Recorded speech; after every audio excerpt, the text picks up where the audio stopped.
All right, thanks, Mike. All right, good to see everybody here. Coming off another really tough win. I think a game we all felt like was going to be tough. Looking back on it, really proud of our fight. There's a lot of times in that game you could have turned the other direction, and we didn't do it. We fought through even when we really didn't have our best. Honestly, on all three sides, we. Some disappointing things throughout the game. Certainly some of the penalties, some of the execution, really on both sides of the ball. Thought we had some opportunities to separate in the game. Obviously had an opportunity to get off to a great start after we came out and stopped them defensively. It's one of those that's a little bittersweet. It's mostly great because wins are hard. Wins on the road against good teams and great environments are really tough. We all know the history of us playing in Lubbock and how there's a long history here well before I was here of very tough competitive games. Always a really difficult place to play, and then when you add in the compound it with the mistakes we made early, to get out of there with the win was great. We certainly know we're going to have to take some big steps as a team. Going to have to play cleaner, going to have to play better here going forward, but this time of year you got to win, and that's what we've been able to do. And we've put ourselves in good position. Made this upcoming game with Oklahoma State very important, as it's been for the last several years. I know that I've been here, and then obviously it's a huge game. Just the rivalry, regardless of teams' records, regardless of what you've done, it's an important game. It's an important game for this state. It's been a very important game on the national scene for the last several years. And it's going to be an important game for us here as well. Excited about another, great kickoff time. Going to have a lot of, it should be a great environment. Going to have a lot of great recruits here. So it's definitely one of our marquee games year in and year out. Look forward to playing those guys. They're an interesting team right now. Very talented. They're just a play here or there away from probably having the kind of year that they would want to be having right now. But still playing at a high level. And I think offensively, it starts with Justice Hill. I've got a tremendous amount of respect for him. We've had a lot of battles against him over the years. He's a tremendous football player. Easily one of the best running backs in the country. And they've done a great job continuing to get him involved, and he's tremendous. Receiver Tylen Wallace obviously stands out as well. Has been great for them all year. Been one of the best receivers in this league and in the country this year. Makes play after play, just absolutely playing outstanding. Defensively, we know obviously brought in a new defensive coordinator with Coach Knowles, who's done a nice job with that group. The thing I would say that really stands out right now is the amount of pressure that they've gotten on the quarterback. They've got several guys with big sack numbers. Obviously, the Brailford kid is one of the top guys in the country right now, both in sacks and in tackles for loss. But they've got other guys too that have created pressure. And really, it's a group that we know most of these guys. We hadn't played against a quarterback yet, but we've played against a number of their skill guys, a number of their linemen. Several of the defensive players have been playing quite a bit of ball for them for the last several years. So it's a group we know well, a group we have a ton of respect for. Both the players, Coach Gundy and his staff, have obviously done a tremendous job there, and so we're looking forward to it. Bedlam's one of the great games that there is, one of the great intense rivalry, one that our guys always look forward to, and certainly excited to have it here in Norman this year. So with that, we'll go questions. Officiating, is it hard for you to tell your players what's going to be an unsportsmanlike penalty if things aren't clear? I don't know if West Virginia got flagged for giving isn't that kind of silly? Yeah, it's I think the thing that we've all got to do is we got to continue to communicate with the league office. But when you have penalties like unsportsmanlike that are subjective, when you put yourself in those situations, it's not always going to get called, but sometimes it is. And so as players, first as us coaching them, and then as our players act or respond to things on the field, they got to know where the lines are.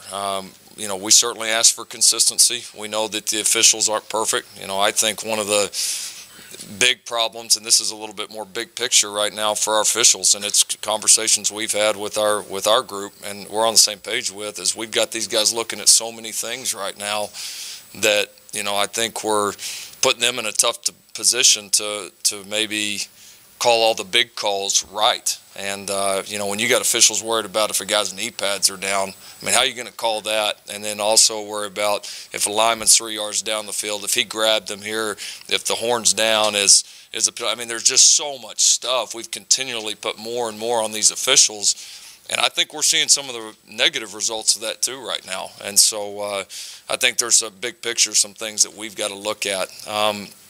But back to your question, I mean, the subjective calls, you just can't put yourself in that position. And that's, you know, so we're working, you know, to be on the same page with our league. They've done a good job communicating with us, and we've all got to do a better job going forward, of being on the same page, and then we've got to respond to how it's going to be called.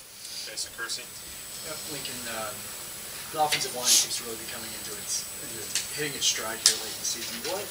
What is, I know you go way back with him, but what is it about Bill that has made him the great O-line coach that he is? Yeah, he doesn't, there's just not much, you know, that you would say is a weakness of his. I mean, he recruits well. He's hard on him. He develops a tough mentality.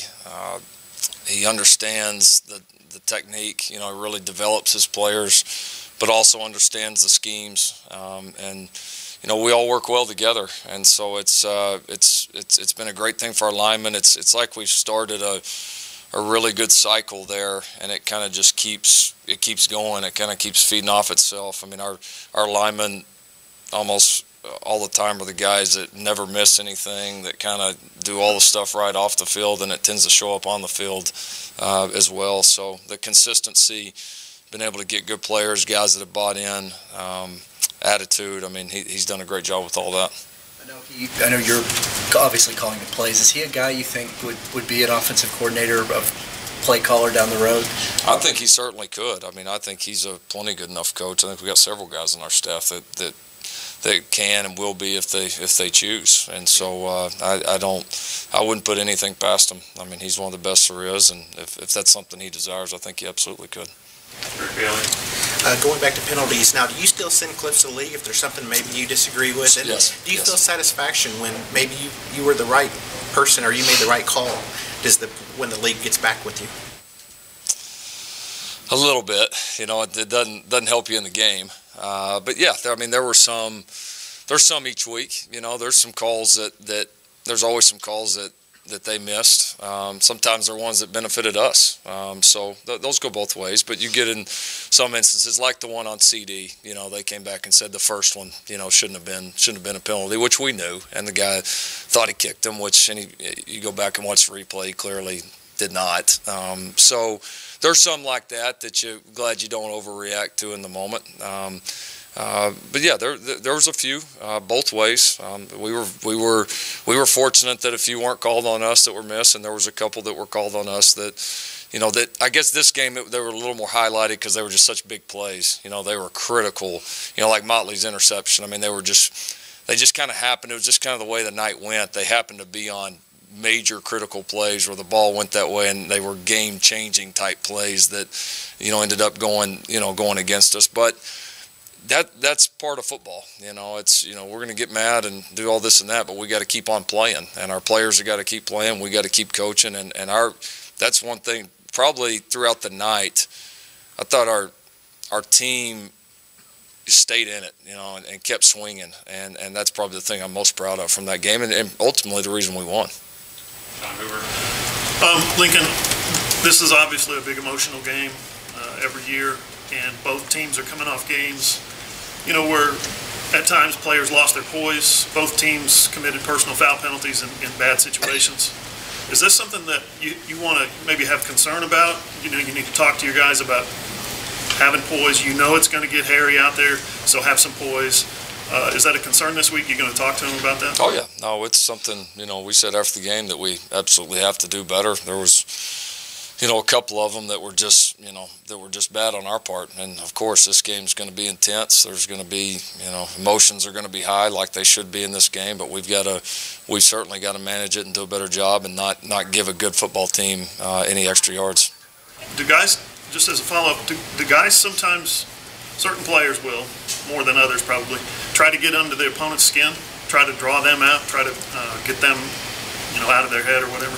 Sure, it's gamesmanship. I mean, you see that each week, certainly. But I think for the most part, you have to be able to respond the right way, and you've got to understand that no matter what somebody does something to you, no matter what they say, you got to keep the bigger goals in mind. You got to keep the team in mind, and if you play well and can win the game, then that's way better than any type of retaliation you could do that could potentially hurt the team. Bob was next.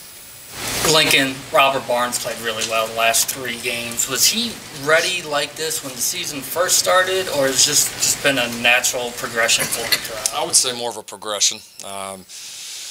He missed a lot of spring. He's missed a lot of time here health-wise. So I think for him, I think we all felt like a matter of time, but he needed just to consistently be out there and have a chance to improve. And so I think he's done that. And then I think over the last several weeks, his confidence is growing. I mean, you can see that he's playing faster, understanding, what we want, what Coach Cooks,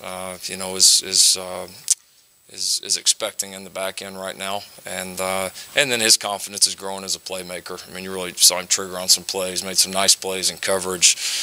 He's had some nice open field tackles, and he can still continue to get a lot better. But he's making a lot of big plays, and so it's fun to see a young safety like that step up for us. Coach, wondering about your defense against the quarterback run game. Corndog has had some success doing that against Texas, and of course Erlinger had some success against you guys. How do you look at that in terms of what their threat is, and is it similar to what Texas does? In some ways, nobody's exactly alike. It is in some ways. I think. I think we've taken some steps. We did a better job on it in the Kansas State game. Certainly, another team that features that. And it's going to be a big key to this game. I wouldn't say just the quarterback run game, but just the run game as a whole. And the quarterback is certainly a big part of that. They do a good job of keeping him involved with it, making you account for him as well. But they've ran the ball well this year. They got a couple good backs, very good offensive line, a quarterback that can run. I think they're averaging 200 rushing yards a game right now. And then that's something that we've done extremely well here for the last several weeks, as we have stopped the run. And so that'll be a big part of the game, without a doubt. As we got to do a good job controlling it, because these guys are as talented and as creative as anybody will play in the run game. Yeah, given the injuries you've had at running back, first to Anderson, then to Sutton, how good is it to know now that you've got a guy that you can hand the ball to 26 times, who was as good at the end as he was at the beginning? Yeah, I mean, I think we felt like that was there. I don't know that it was a surprise, but I've been proud of the way that room has responded, and it's responded exactly like we think the running back room at Oklahoma should respond. We know we got to have a lot of great players in that room. They get a lot of tremendous opportunities, but there's a long-standing history of greatness from that room, and that expectation's there regardless of who it is, who's hurt, whoever we're playing with. That's the expectation. And so Jay Bower's done a great job developing those guys, especially those guys that, especially been proud of the development, and Trey's gotten better without a doubt, and he was fabulous the other night. But, Kennedy Brooks, the way TJ Pledger has developed, those guys' development has been huge, and we're going to need those two as well going forward. Lincoln, in the game, as you talked about, you had ebbs and flows on the defensive side. Motley's, interference and the interceptions early giving you bad field position. So how well did you really feel like your defense played in the game against Tech? We were okay. We were okay. We weren't kind of like we were on all three sides of the ball. We weren't great. We weren't terrible. We were somewhere in between, and we were tough. We played really, really hard. We had some game-changing plays. I mean, Barnes picking that off and returning it all the way back was tremendous. We had Motley had a couple good plays on the ball. I mean, we made some big plays in the game. We played really hard, and we did a lot of things well, but we weren't as good as we need to be and as good as we can be. And so some mistakes, some things we got to do better. A couple too many explosive plays, which is something we've really done a good job with here the last several weeks that we need to do better. Solid, okay, not our expectation level. It's kind of the same way it was offensively. We need to play much better. Joey? Yeah, what does it say about Kyler's resolve that he threw the couple early picks and then came back pretty flawless the rest of the game? Yeah, he hung in there. He was tough. He was mentally into it, not phased at all. He handled it like a guy that's been there a lot. Probably handled it like a guy that's actually been there more than he really has. So he never had any concern. He was confident. And honestly, probably after the 2 picks was probably as well as he's played, period, this year.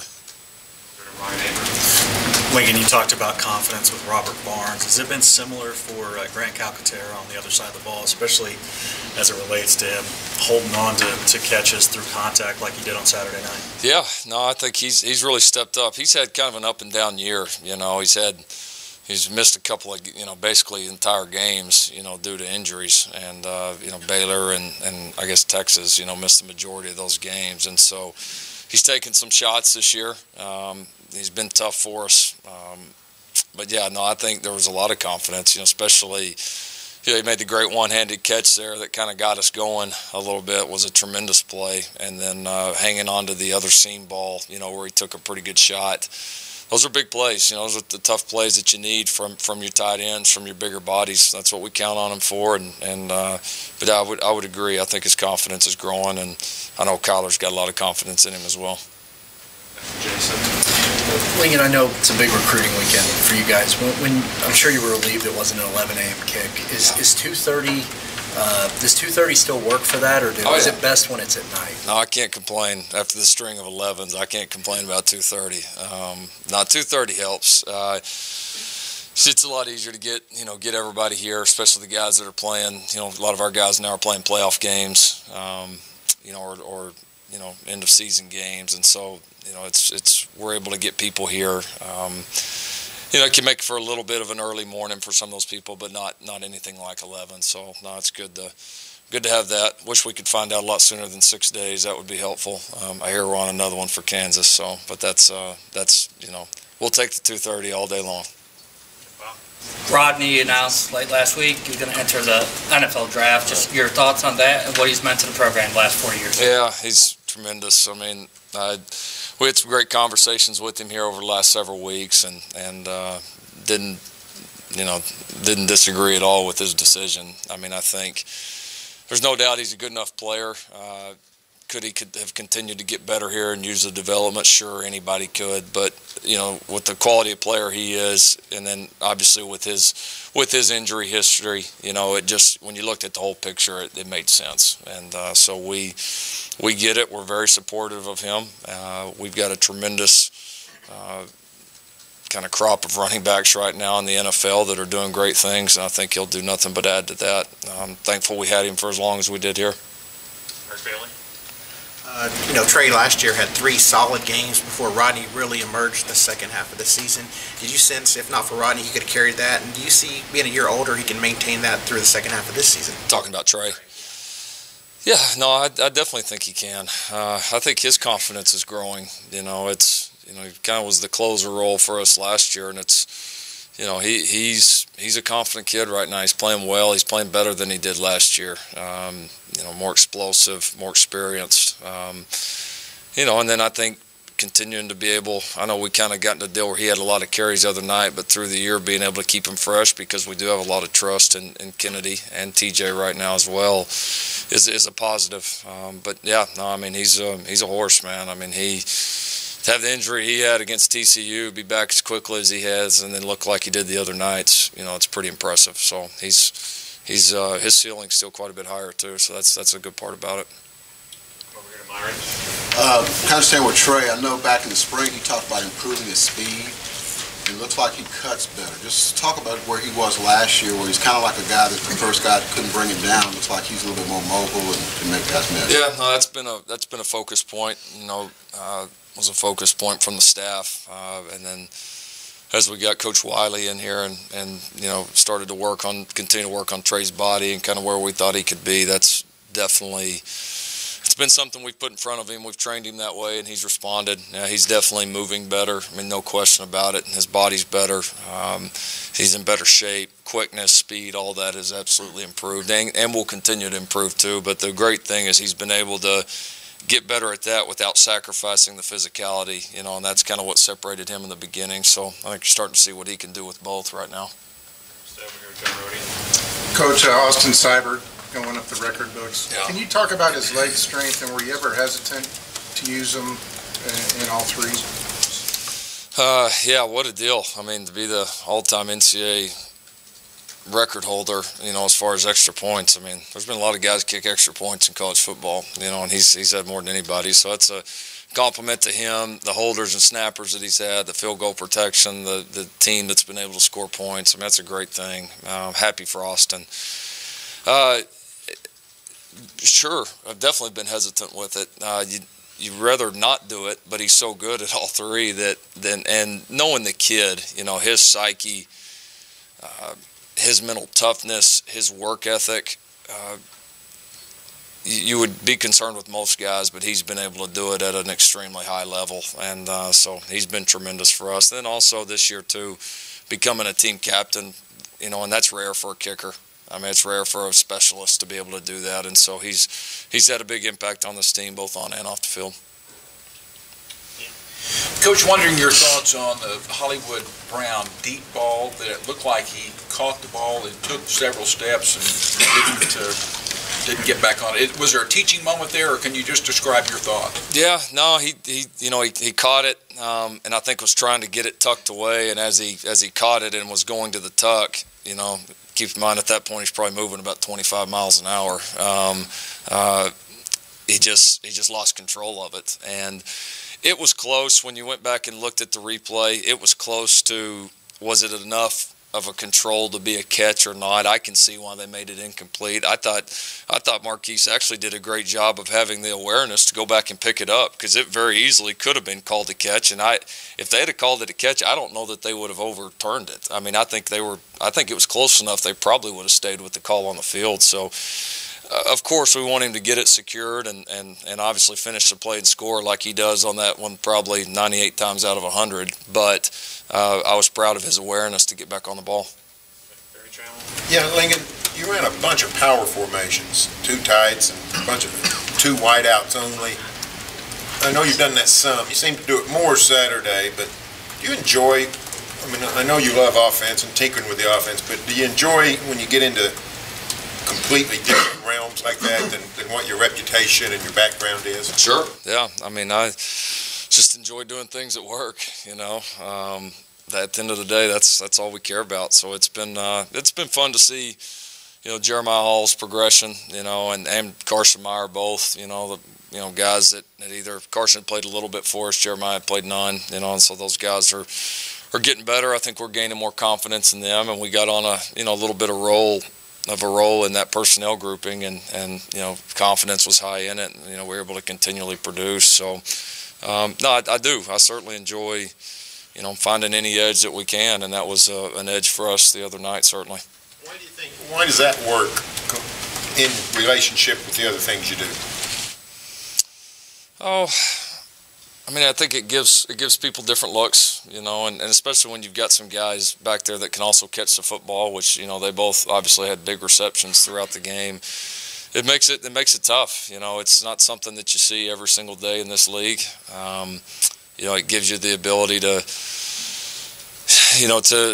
kind of lengthen that line of scrimmage where teams can't get penetration, and you get a chance to get your backs downhill a little bit faster. So I think the key is you got to be able to continue to do multiple things out of it, and those guys being able to catch the ball well as help us at the line of scrimmage gives you that chance. Tyler? Brendan Radley-Hiles, was his absence last week concussion protocol related, or was it something bigger and kind of along the lines of health? Marquise Brown was a little bit hobbled. Is he playing 100% right now? Bookie's is not concussion related, but was not ready to play. So we'll see how he does this week. Marquise, no, he wasn't 100%. He certainly wasn't 100% here against K-State, coming off the TCU game. But he was much healthier this week. Was certainly running much better. He had a few cramp issues there late in the game, or I think it was actually after the play that Dean asked about. Had a little bit of a cramp issue, but other than that, he's getting better. I would expect he'll be pretty close here to top speed this week.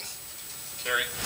Lincoln, you've got the red shirt rule kind of taking effect now in the last 4 games for some people. How mindful are you and your staff of just kind of going down rosters now and saying, okay, well, maybe they have a young athletic quarterback they could put some packages in for, or do something with a running back that haven't played or something? Yeah, no, it's we're talking about a lot, both from our point of view, which has kind of been a continuous deal throughout the entire year, and then certainly the other teams as well, of just knowing, who they have, who they've played. You got to be mindful of it. I mean, without a doubt, it'll be interesting how teams approach it here at the end. I think we all learned and saw different people's strategies early in the season, and then, like you said, what will teams do at the end? Will they trust some of these guys to play in these big, important games? Will they create a package for a guy here or there? It's certainly possible. I think you'll see it some, and so something we got to be prepared for. Okay, Cliff? Coach, how unique is it to have a quarterback who just simply trusts the system and throws to the open guy, especially when you have guys like Marquise, guys like CD that you could conceivably force the ball to? Yeah, it's important. I mean, there's an art to that, because you got to know who your guys are too, and the ball in this offense always does tend to find the best players. At the same time, if you go overboard with that, then people can key on that. And when you can involve guys like we have, we've had so many different guys make big plays for us in the passing game. It makes us tougher to defend. It creates those better matchups with your better players. And so a quarterback's got to have a feel for that, though, without a doubt. Kyler's done a pretty nice job throughout the year, I think, of moving it around, trusting it, and I think that's why he's played, at the level that he has. Adding to Barry's question, you've got QB run game, you've got, I guess, the traditional air raid stuff, you've got the packages Barry was talking about, you've got a little option, you've got so much. What's the balancing act on how much to put in? How do you determine, what can be handled? Is there some genius that you're actually running, only a few plays a bunch of different ways maybe, and it's not so much, but how do you do it? Yeah, no, we're doing quite a bit. I mean, I think that's fair to say, and it's, for us, it's really 2 things. It's one, what do we think is the best plan going in for the week? If our players, we're all just top level as far as football intelligence, this, that, if that wasn't an issue, that's kind of where we always start. What would be the absolute dream scheme each week? And that we think is the absolute best, and then we start to figure out what they can handle, and then if they can't handle it, then we cut it, and then we have certain numbers that we stick to each week as far as how many plays we want in different situations. We kind of give ourselves, we have a little bit of a template that we continually follow. So so we make sure we don't have too much, but we've also got enough bullets in the chamber to get the job done as well. Couple more, Darren. Lincoln, we were asking you earlier about discipline and the need for your guys to realize the line between being competitive and having an attitude about you and costing your team 15 yards. You talk about the need to coach it, and you referenced it after the game Saturday night, but you're 9 games in now. So are we at a point now where you've coached it enough? It's on your guys to get it and carry it out. It's really up to them at this point. No, it never goes that way, because there's rarely anything that you coach that, all right, I got this covered the first part of the season, I ain't got to worry about this anymore. I mean, it doesn't, whether it's something like that, whether it's something schematic,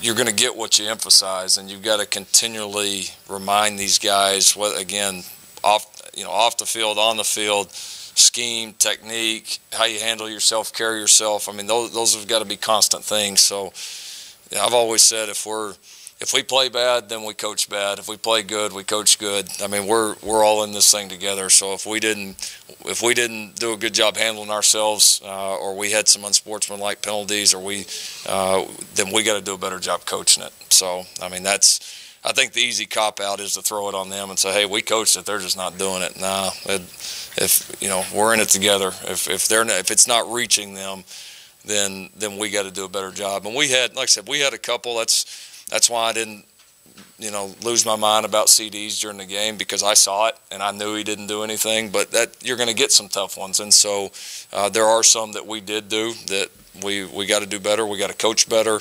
It's on all of us. What's your thoughts of the play of your secondary this year, and who's been grading the highest? Who's been the most consistent back there? I think we've taken some steps there, without a doubt. Trey Brown has really played well here in the last several weeks. He and Norwood have both been very steady for us. Really the whole year they've tackled well. Made plays on the ball. Those guys have done a great job. Motley's made the most big plays. I think that one the other night would have been his third interception. He's had several PBUs. I think he's getting more consistent as we go. He had some great tackles in the game the other night. He's got to continue to be a more consistent tackler for us. But he also makes a lot of big plays too, and game-changing type plays as we've seen this year. Safeties have been a little bit of it's been a little mixed because we've played so many guys back there. Buki's played a lot of ball. He's doing some good things for us. I thought he was really starting to settle in, and play pretty well. I thought he played pretty good against TCU. It was off to a great start against Kansas State. So kind of counting on him playing some of his best ball here towards the end. Houghton I would put in that same realm. Robert Barnes emerging here has been a big plus. Delaren Turner-Yell played pretty well for us the other day. Another one of those young guys that you feel like is going to keep making a bigger and bigger impact as we go forward. So, we've played a lot of guys, a lot of different lineups. It's still a very young group, but there's some real promising signs, and we're certainly going to need them here, with some of these groups we're getting ready to face here the last couple of weeks. Okay, last one to Dean. Coach, Oklahoma State's made a remarkable turnaround. They're respected by everyone. Great players have been coming through there. They've even been favored against Oklahoma some, but it's remarkable. Oklahoma's won 15 of the last 17. Can you speak to how something like that can happen? Because that's really decisive. Yeah, kind of hard for me too. I can speak on the last three. It's they've been battles. I know that. They've been absolute battles. We've had a chance. The first couple we had a chance to separate a little bit in those games.